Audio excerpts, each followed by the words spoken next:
don't they? Yeah, given where they going find up, themselves in this game. You talk about character, Jamie, and showing what they're made of. We saw that with Palace in the second half. In particular, we saw it with the Benitez over the course. Brilliant. It's a different type of character now, isn't it? With the focus solely on the player stepping up to take up the pen. Yeah, and the captain's got a big role because obviously the Carabao Cup, you'll get more fans in there. So Crystal Palace have got that end behind one. I think it's by the clock end. I think he just won it, Jay. You know, Odegaard's, I think Odegaard's you want your fans behind you for sure because it makes a huge difference. So who's going to go first? So you're going to go first, and then Gay, I think there's. No. Oh, so Arsenal won. Looks like it won both of them there. So. That's a big advantage taking them in front of your own fans, I feel, because obviously the noise, etc. But it doesn't mean anything really when it comes down to it. It's who's got the confidence to take it. Where does the pressure fall then, Clinton? We spoke to Jamie before the game about what a trophy needs to mean to Arsenal. FA Cup holders, of course, in Crystal Palace. Can they relax to a certain degree? Palace can relax. Yeah, I think they've got. Listen, they were brilliant in the second half. First half, they should have been out of sight. But they can relax. I think Europa Conference League is the one by Palace. But still, once you're here now. Yeah, can you go and beat Arsenal? They've got a goalie. He's had an outstanding night. Great anyway, point, so he could be the hero. He's in confident mood at the moment, isn't he, Jay? He's been excellent. Yeah, and he'll feel like he can save everything at the moment. But who knows? It feels like a really big moment. Obviously for both sides, but it just especially for Arsenal. In context for the rest of their season. And he was through all the big guns on as well at the end, didn't he? Exciting end to this game then for a place in the semi-finals. Back to your commentary scene once again. Alan Smith, Rob Hawthorne. Well, we've already seen the Crystal Palace captain have a big impact with the equaliser that has brought us to penalties. And for Mikel Arteta, he will be relying on his club captain to get them off to a scoring start in the shootout. Martin Odegaard, who was one of those, along with Bukayo Saka, who stood aside so Gyökeres could take a penalty at Everton at the weekend, up against Walter Benitez. Benitez, who saved 2 penalties in a shootout against Millwall in this competition on his debut. What can he do here against the Arsenal skipper? Odegaard, 1-0.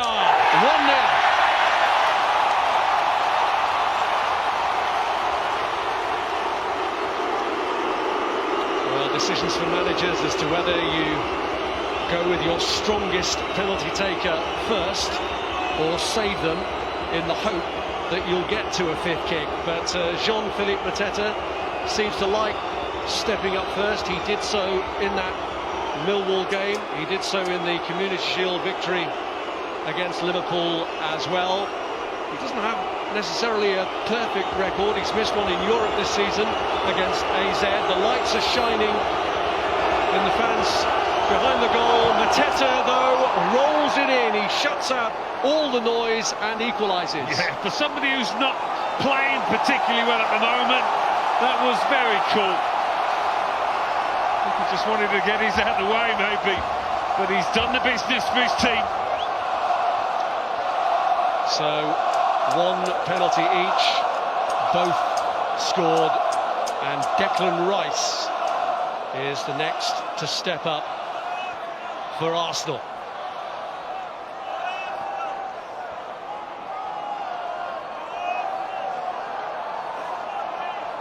Rice, normally so reliable in set-piece, dead ball situations.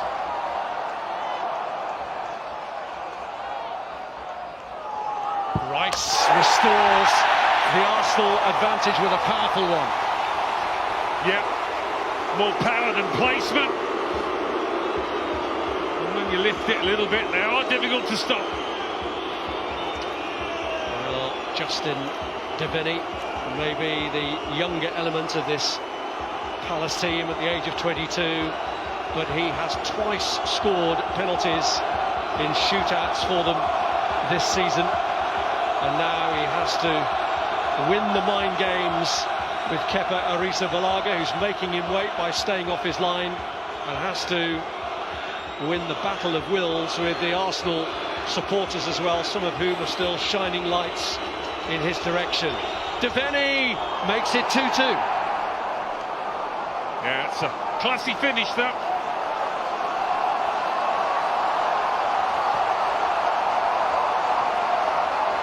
Next to step forward for Arsenal is a regular penalty taker for them, Bukayo Saka, who put behind him the horrors of that crucial miss in a final for England to become an extremely reliable figure from 12 yards. What does Bukayo Saka have here against Walter Benitez?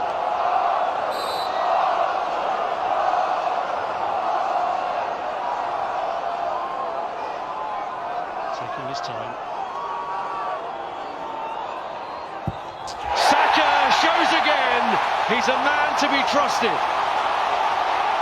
You couldn't get it more in the corner than Saka did there, I don't think. And every successful penalty increases the pressure on the next taker.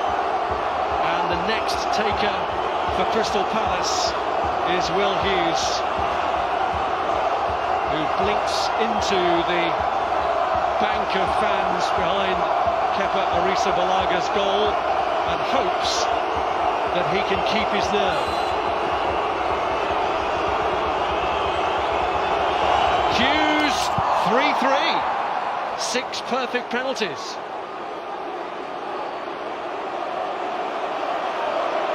Well, they're doing their job for him.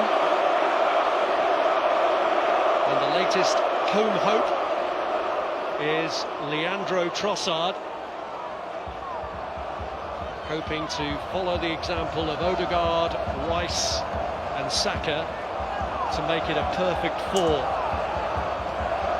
Walter Benitez, who's had such a good evening during the course of the 90-plus minutes, is just hoping for that one break to be the Palace hero again.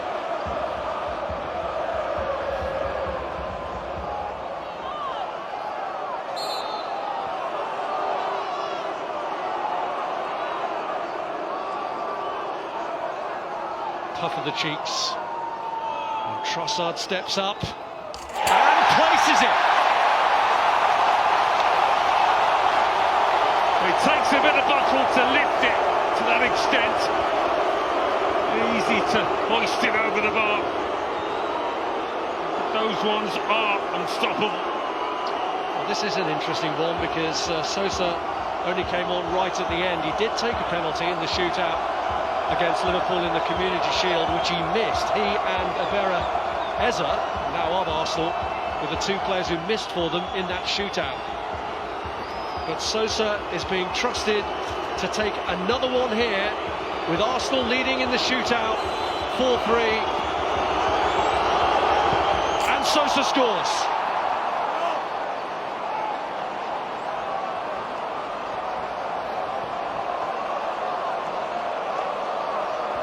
So we are now effectively in the territory where you can't miss without giving your opponent a big advantage.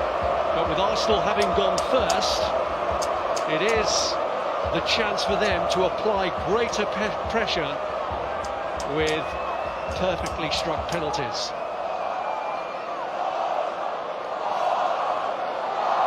Marino here to try and make it 5 out of 5 for Arsenal.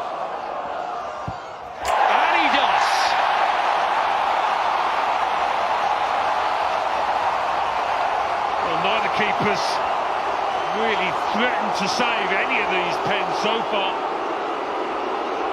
A lot of composure out there. But this is a big one, because one misstep here from Jefferson Lerma, who was heroic in the game itself, and Palace will be out.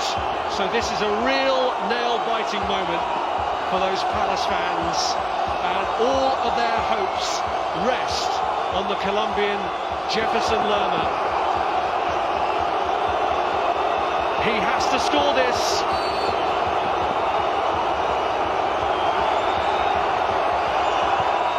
He does.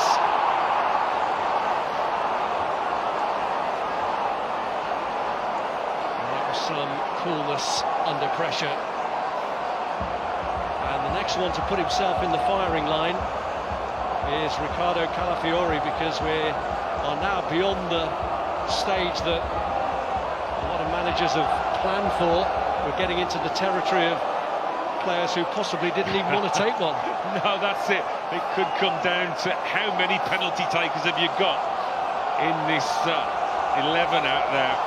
Could come down to the goalkeepers in the end, but for now the goalkeepers have to do the saving. It's Calafiori against Benitez, and he scores.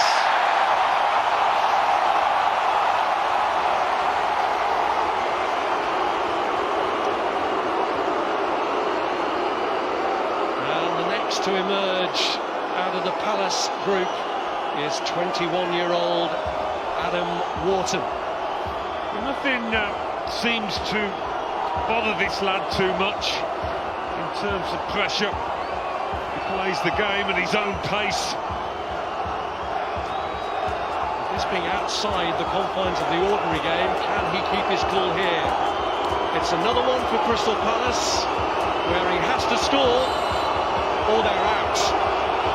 It's all down to Wharton, and he's up to the task. Side netting, there's been a few of those.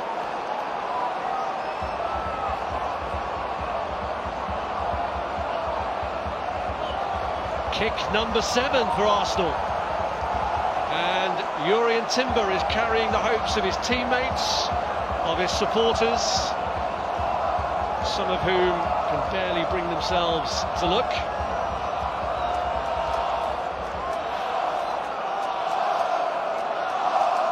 With the Arsenal players going first, it's all about putting the pressure on the next Palace taker.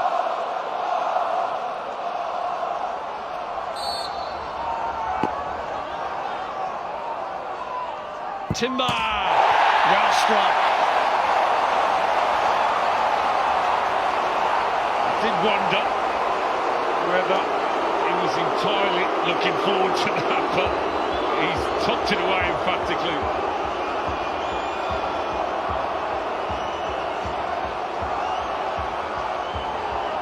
Well, again, from a Crystal Palace perspective, there can be no other result other than him scoring. Kristantas Uche, a second-half substitute, has to do it, or the road in the Carabao Cup for Crystal Palace ends here. He scores, and on we go.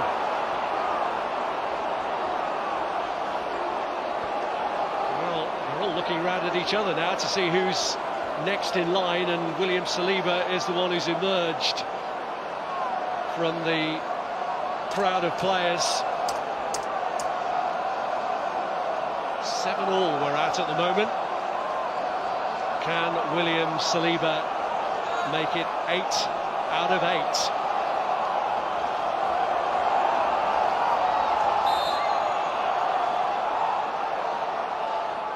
Saliba! A little hesitation in the run-up, but it doesn't affect the end product.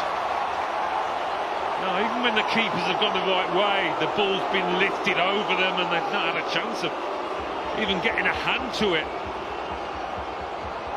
Well, Maxence Lacroix, who's already had a low moment in this match with the own goal that inadvertently put Arsenal ahead. He was rescued by his captain with the equaliser. He so far has stayed out of the penalty shootout. So it's a heavy burden here that Maxence Lacroix bears on his shoulders. It's all down to the Frenchman, and it's saved! Another head-in-hands moment for Maxence Lacroix, and it is Arsenal who take the final ticket for a semi-final